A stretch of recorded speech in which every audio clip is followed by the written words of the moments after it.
Je vous partage régulièrement des diagrammes de douleur de mes patients. Vous savez, ces schémas où la douleur des patients est dessinée. Et j'aimerais vous expliquer aujourd'hui la légende des couleurs.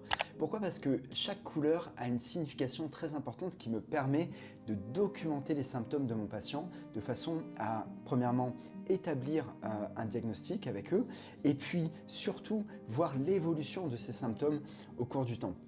Et ce qui est très intéressant avec ces couleurs, c'est que ça détermine la qualité de la douleur. Quel est le type de douleur dont souffre mon patient? Et donc, on va avoir en rouge la douleur à type de coup de poignard, à type de pincement, d'élincement, une douleur très violente. On va avoir en jaune la douleur diffuse, la douleur que le patient a du mal à localiser, la douleur profonde. On va avoir ensuite en bleu les sensations de chaud-froid, la sensibilité à la chaleur ou au froid. Donc là, c'est plus vraiment une douleur, mais c'est une qualité de symptôme, on va dire. On va ensuite avoir en vert les sensations de fourmillement, de piqûres d'aiguille, tout ce qui va être à type neurologique, mais un petit peu comme la couleur bleue, hein. Ensuite, on va avoir en noir les engourdissements et les pertes de sensations, donc là aussi qui évoquera une symptomatologie neurologique.